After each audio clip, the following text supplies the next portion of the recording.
Hi there, welcome along to another workout for you to row along to. This is the first one of the rebrand, which I'll explain more as we get into some of the sessions. But anyway, we're on week 4 and this is session 3. Now this is going to be another really simple one just to kind of get your body set up for the big test of the 2K at the end of this week. Well, like one day afterwards, but it's fine. So what we're going to do today is we're going to do 7 minutes, 5 times with 1 minute rest in between, and you're going to be doing this at 20 strokes per minute, and your pace is going to be 2K plus 18, 2K 20. I don't want you to go fast, don't want you to go too slow, but don't go too fast. But let's get straight up into our 4-minute warm-up. Set your drag factor first. Make sure to watch the video I have about that. If you don't know what drag factor is or don't have any real idea where to set it, set your monitor so that it is at eye height, so you don't have to look up and you don't have to look down. And set the foot straps so that they're either at the bottom lace on your shoe, or if you're in socks like me, you can comfortably hinge forward when you get to the front at the catch. Okay, so we're going to do 4 minutes at around about 18 strokes per minute, and I'll guide you through it, okay? Here we go in 3, 2, 1, go. So just start off nice and gently. Let your body get used to the fact you're doing some rowing. Fair enough, it's not going to be a tough session today. Session 2, that's the hard one that you may have done before this one. That's the only hard session this week to prepare you for the 2K test. Remembering this test is kind of important because it lets you reset your training goals. So if you were at an average of 157 for your 2K before, say you managed to cover it this time, you can do your 2K in 740, giving you an average of 155. That now means that your training pace is 2 seconds faster than it was before. So basically, rather than you making it up as you go along, whether you should go faster or slower, these 2K tests help you to properly know whether you're getting faster or slower. Okay, so I'm going to leave most of the technique chat to the main session, but just think about a good solid drive from the legs for the time being.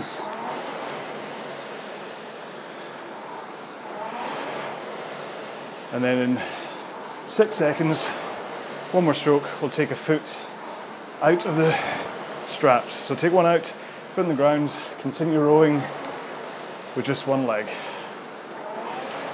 Try not to let your technique change too much when you single leg row.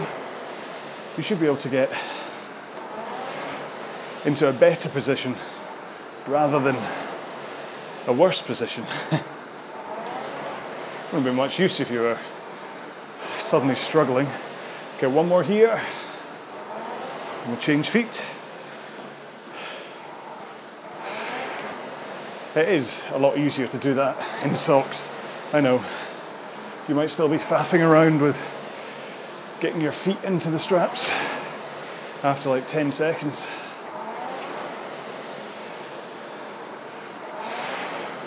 Still try and have a good catch at the front, solid leg drive. Let's do one more. Both feet in, slight bend to the knees, concentrate on just your back and your arms. Try and get that swing through your hips and then pull in with your arms.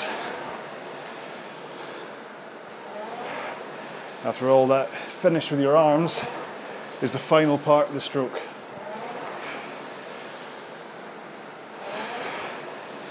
Okay, one more here.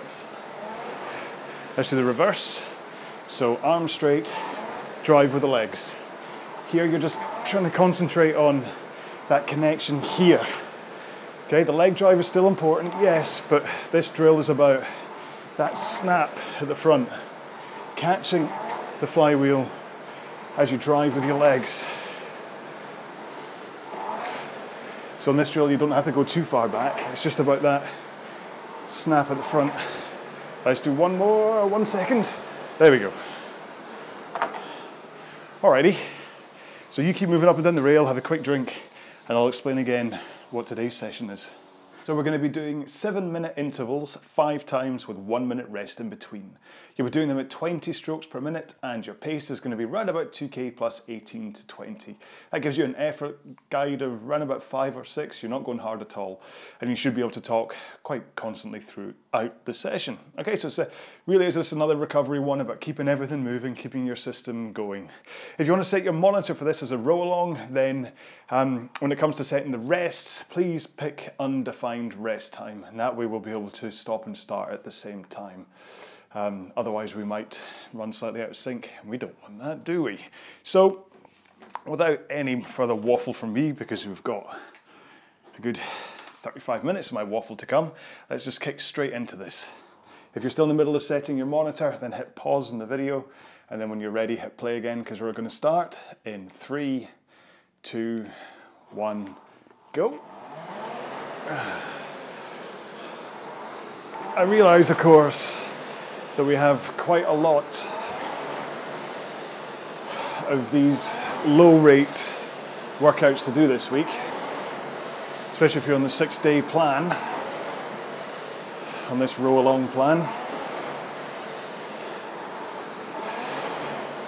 because on the 6-day plan, session 1 is a bottom tier kind of body activation. I didn't really explain to give it a proper name, did I? But it's just about reactivating your body after a rest day and a tough week the week before. Session 2 of week 4 on the 6-day plan was the hard effort, but even then it wasn't top hard, it was just hard. This is session 3, which is very much a bottom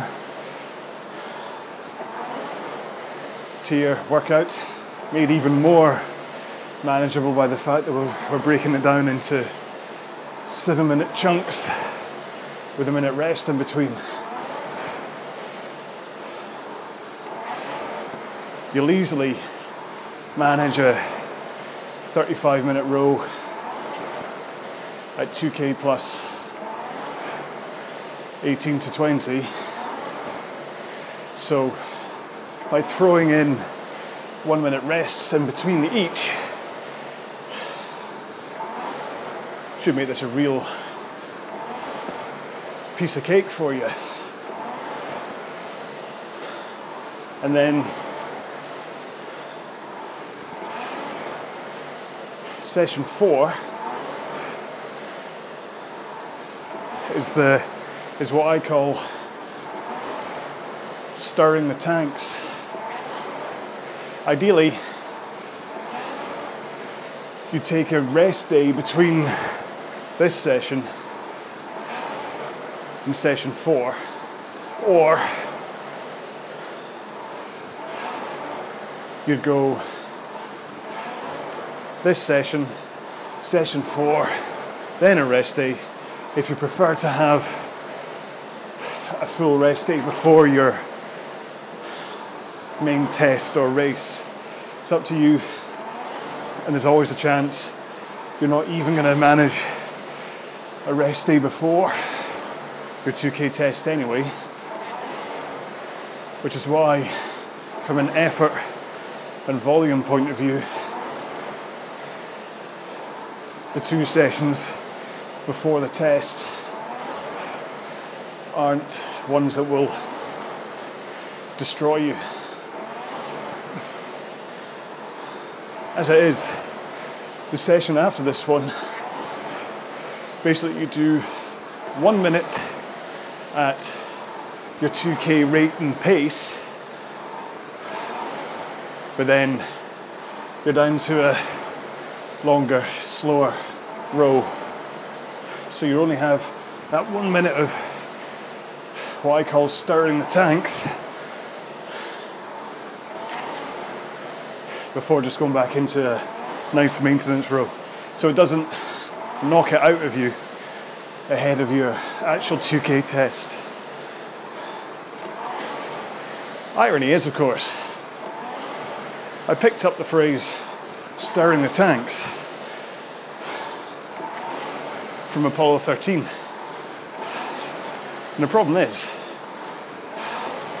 when Swaggart stirred the tanks in Apollo 13, that was a trigger for it all, for it all to go wrong. So I'm pretty much using completely the wrong phraseology here, if you want to think about it being something to lead to success. Because, well, spoiler alert, but Apollo 13 is not known for the stirring of the tanks causing its success. In fact, they snatched victory from the jaws of defeat in the end, really.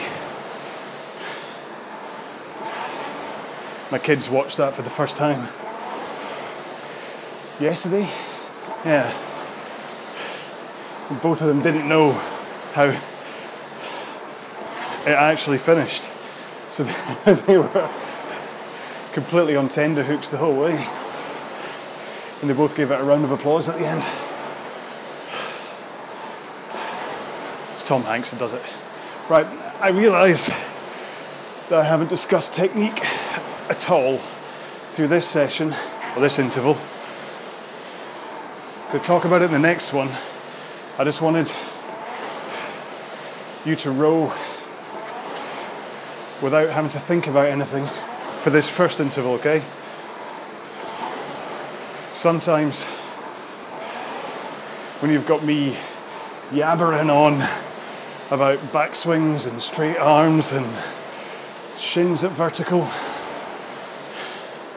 it can all get a bit stressful and you tense up and things. So basically this first one, I just wanted to distract you with some drivel. Make sure you're nice and warm, loose, relaxed, and like I say, hopefully distracted, if not entertained. But in the next interval, I'll start talking about some technique stuff. Okay, 2 strokes, 1 more stroke. There we go. Have a quick drink, move up and down.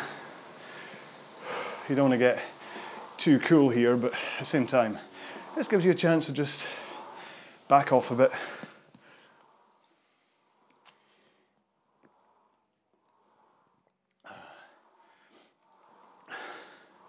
So I'm holding 2K plus 18 so far. Kind of intend to do that through the whole row. Of course, remember I'm really 2K plus 20 because I give myself a 2-second buffer so I can talk to you in these videos. But then, either before this one or after this one, like 12 hours later, I do the entire session again, just as a proof of concept that I'm not talking stupidly. Anyway, if you're doing the undefined rest thing, press your button now, ready for the next interval, which is going to start in 5, 4, 3, 2, 1. Let's go. So same stroke rate, same pace. If you picked plus 18 last time, then try and stick to plus 18. If you picked plus 20, you must have had your reasons. So stick to plus 20. And try and get there as quick as you can. They're quite short intervals, so easing yourself into them doesn't really have any value. And once we get a minute into this one, I'll start talking you through elements of technique. So you can use this one to try and make sure you're getting stronger with the right technique instead of MacGyvering a bad one. So right, let's look at this from a back position point of view, okay? And then everything else kind of combines with that. Your back needs to rock, you know this, from 1 o'clock position at the front, maintaining that forward lean pretty much until your leg drive is done, at which point you swing through the hips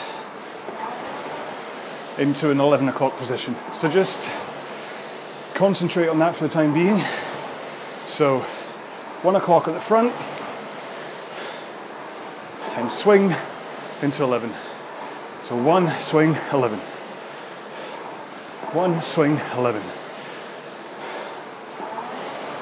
However, it's also worthwhile, if that feels a bit alien, considering it from the other way around. So from the 11 o'clock, I want you to rock forwards. So rock, rock, to then get into that 1 o'clock position. Notice, excuse me, how quickly I want you to rock. Let's rock, man. So from 11, rock. Rock. Okay. How many times can one man say rock? Should have rebranded my channel to RowAlong, not RowAlong.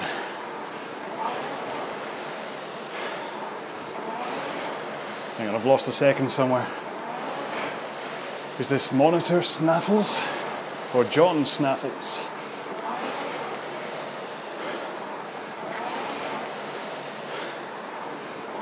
I think it was a bit of both. I think I'd slowed down a bit.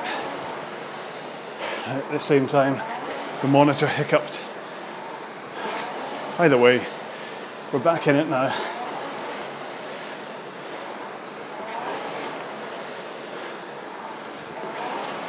So,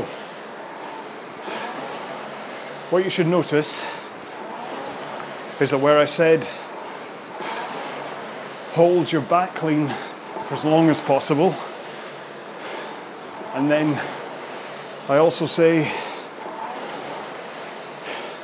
get back into that back lean forward as quickly as possible. The crossover point between the hip rock back and where I want your hip rock forward to happen again occur at the same point. So not only do you hold that forward lean for as long as possible, you get back into it as quickly as possible. And then you recover for as long as possible in that forward lean. So that really means that 2/3 of your rowing stroke are done in that forward lean position.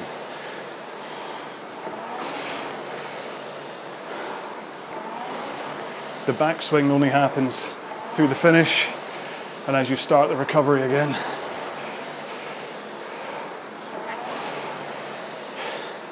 And then we'll discuss the simplest way to make sure that happens in the next interval. But for the time being, I don't want to overload you or overbore you in this interval with technique chat. So just concentrate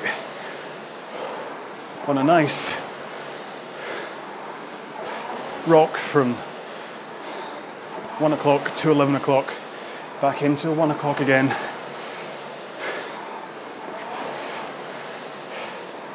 And that is one of the most important things when it comes to your rowing stroke. There are a few headlines, each of which I'll discuss through these intervals, but that is the most important in this one, that you think about forward to back to forward. Okay? Next up, I'll talk about the importance of your arms, the height you should have them at. Should you have them straight, relaxed, bent, tensed? Oh, it's a cliffhanger. We're going to so need to come back. Oh, here we go. Have to come back for interval 3. You ain't going, can't go anywhere yet. You have to wait and see what I say in interval 3 about your arms. Oh.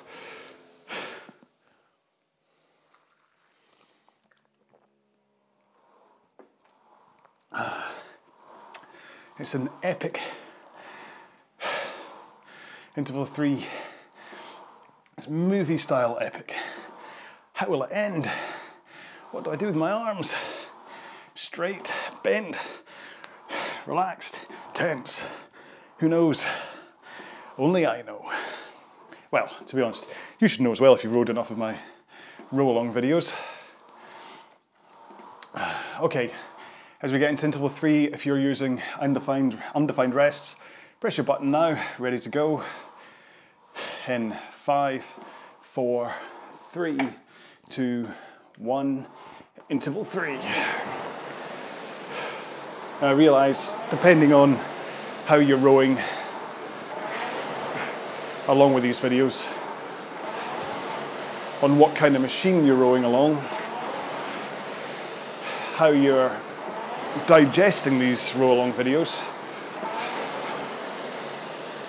it might be not quite relevant to say about undefined rests. For instance, if you're on Kino map, that should control the monitor for you, or not control the monitor for you and you're just left doing a just row, but that's fine. If you're on erg zone, rowing along, that definitely controls the monitor for you. Gives you the rest periods, as well as the main intervals, obviously. So, the value of Kino map being that there's background music, but right now, because it doesn't control your monitor, you can do it on any rowing machine that Kino map supports.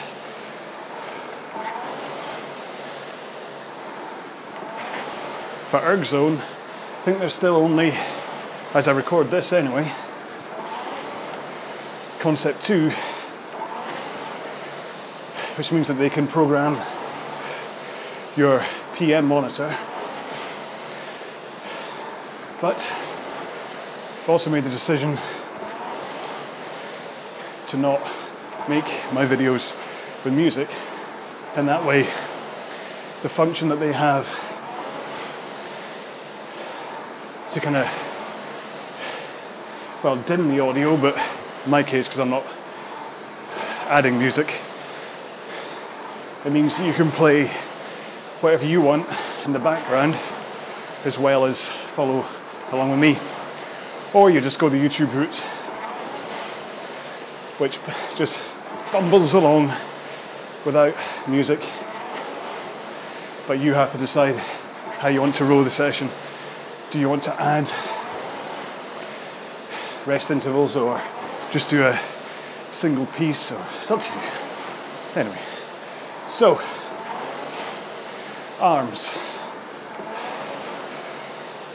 First things first, as you drive through the stroke, you want straight arms but relaxed arms, okay? Don't tense up. The power won't get through if you're totally tense on it. You'll just load up your muscles and lose some of the power. So straight, maybe with a slight rotation of the elbows downwards,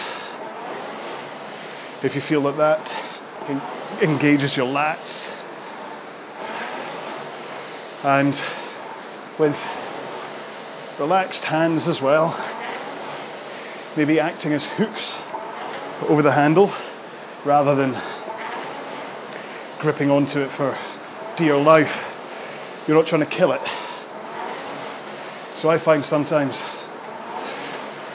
on the recovery, just having my index finger, hold the handle and opening the rest of my fingers before closing at the catch, the drive,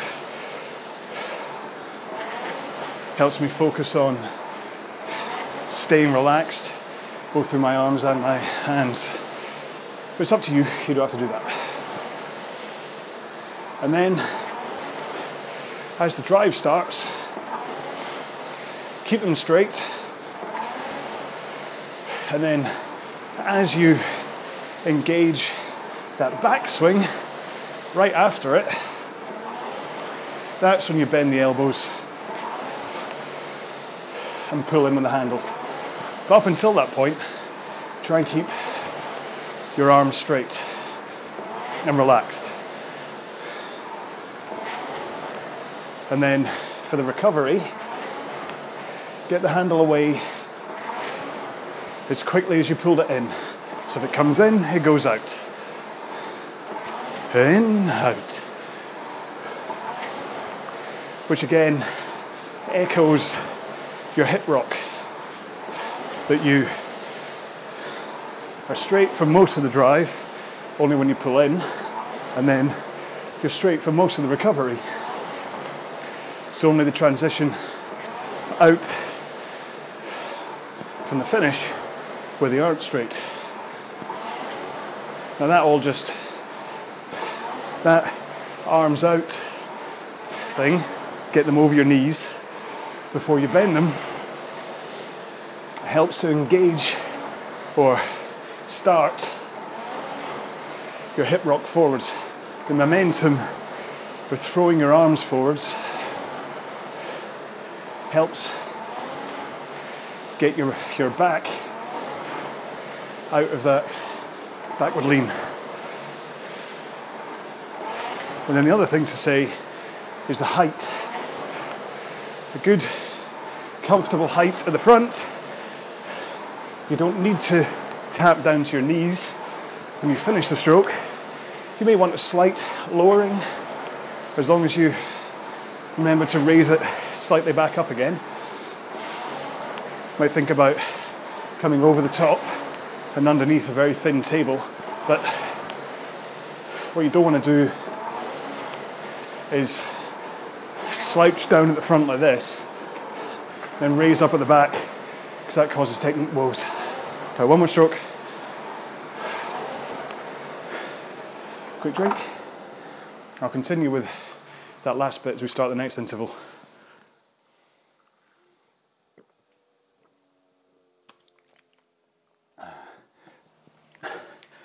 Because I was too busy waffling at the front half of that interval to properly fit in the height of the handle bit. Sorry about that. So as we start the next interval, just think about keeping straight arms, okay? Straight arms through the drive, and then as you swing back, pull in push out, rock forwards, and keep them straight for the drive, and then drive in. It's just slightly offset with your back. Right, if you're on undefined rests, press your button, get ready to go. In 6, 5, 4, 3, 2, 1, go. So concentrate on your arms.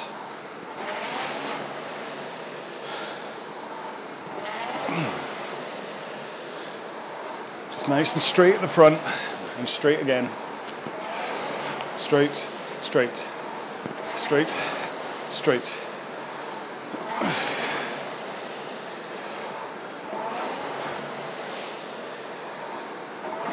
And by having straight arms and that forward lean happening, you're instantly in position for your next drive. So anyway, back to handle height. Really what you want to do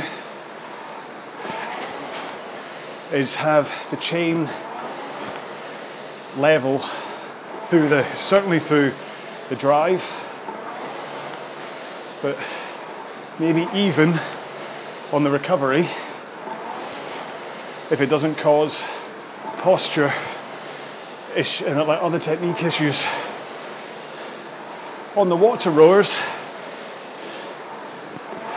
will want to tap down, lower the handle, then bring it up to mimic taking the oar in and out of the water. But there isn't really a need, apart from continuing to learn technique, there isn't a need to do it on the rowing machine.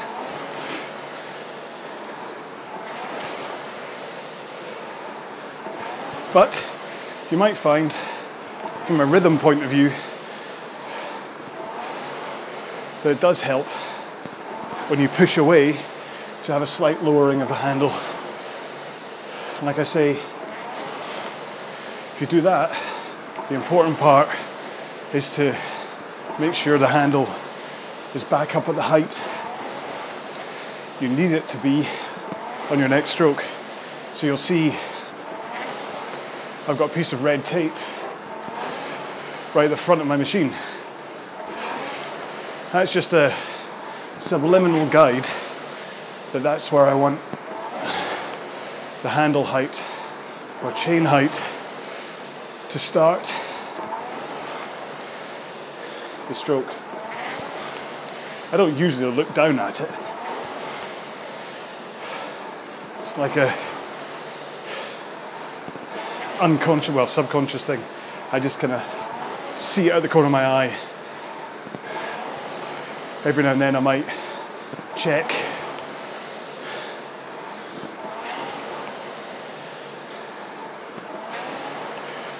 And then the whole straight arms and getting the handle over your knees before you return prevents you from having a stroke like this one, which, not doing that again, is really sore in your back, or well, my back, because having that backward lean and sliding forwards still in that position sends way too much power through your lower back and can injure you quite easily. It's the same with at the front, by going too low like this and then over leaning forwards to try and get extra length. You don't want to do that. Powerful back, nice straight arms at the same, at similar at least height that you drove out from. But then that brings me to legs, chatting about legs. First thing is how far forward you want to go.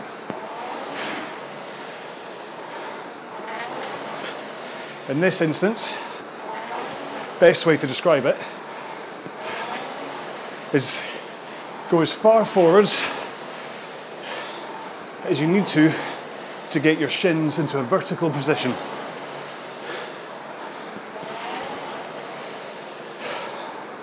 This is the where you want to be for every stroke, whether you're sprinting, doing distance stuff, whatever.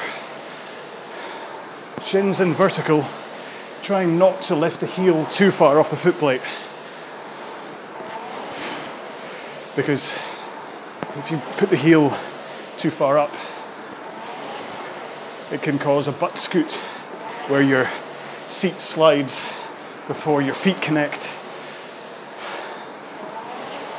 So, shins at vertical, heels not too far off, and if your heels are off the foot plate, when you start the drive, really think about getting those heels down nice and fast. And then, with your shins in a vertical position and your forward lean to only 1 o'clock,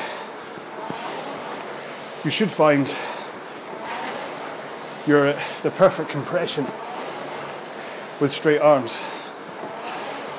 Your knees almost in your armpits, but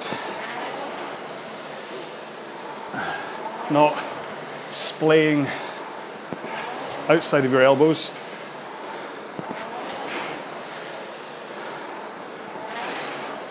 Ready like a coiled spring to press into the foot plates and push the machine away.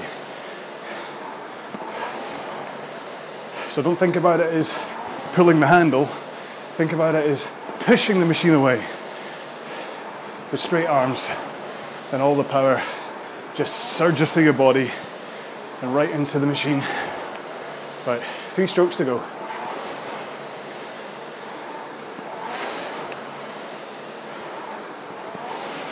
There we go. Interval number 4 done. 1 more to go.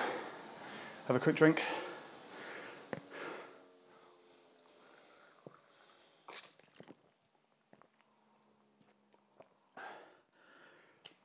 Oh,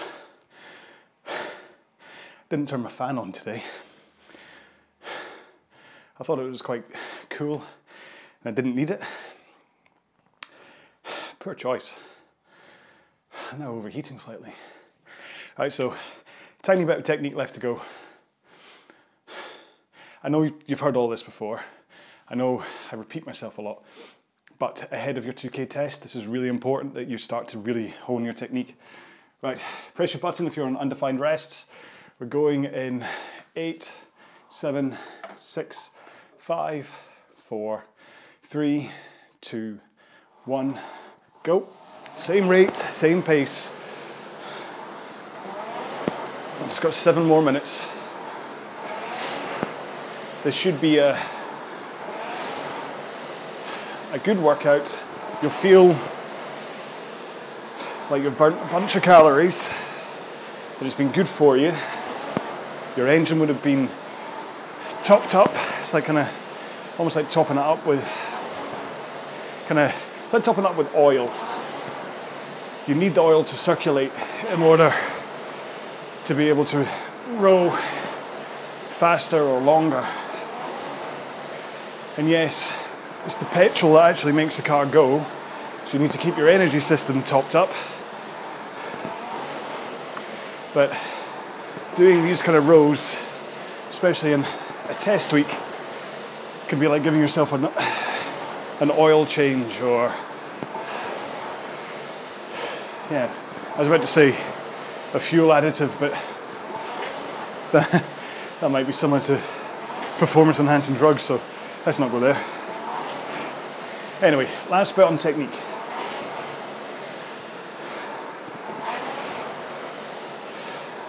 The leg drive is where all the power comes. If you want to look at it as percentages, then think about the legs as 60%.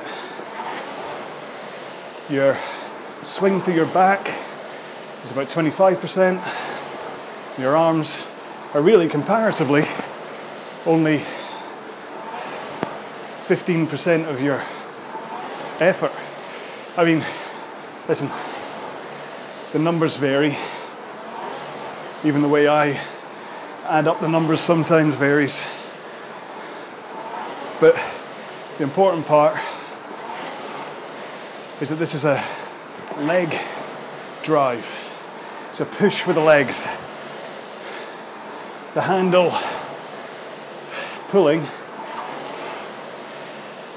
comes at the end, and the rest of the time your arms are just a conduit for the power from your legs. But remember, that conduit works best if you have a engaged core at the front of the machine. Almost like someone's about to kick a football into your stomach. Not quite punch, don't have to be that tense, but just engaged, ready. If you do enough weightlifting, you know what I'm on about.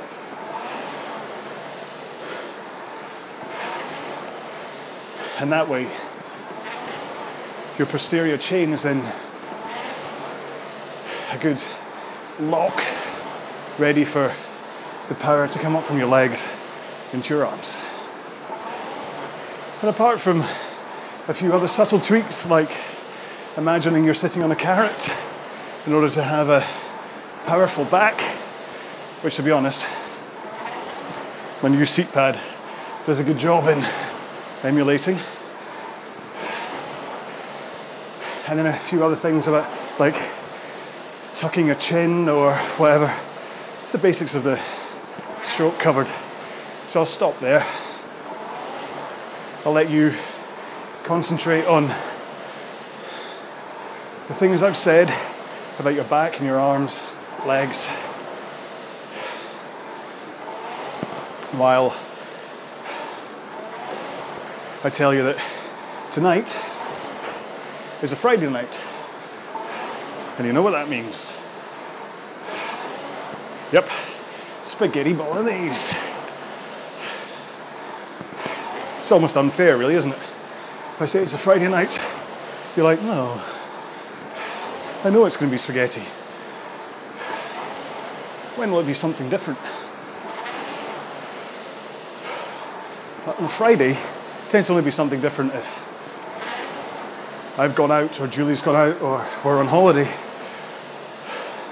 They say we've been living together for almost 1,000 weeks, and I have to figure at least 800 of them it's been spaghetti on a Friday.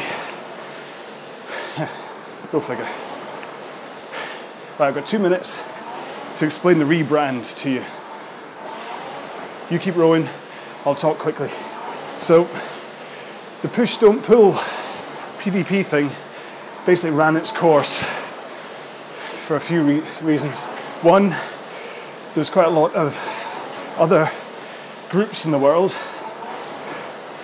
who use PvP, and I was starting to get a lot of interest from people from those groups, and I was taking a lot of time trying to investigate whether these people were actually rowers or political activists who didn't read what the story of my channel was.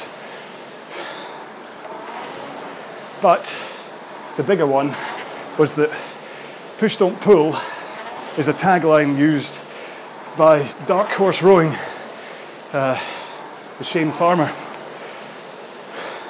And that's where I first heard it, and where I first thought, hey, that's a good idea for a rowing channel.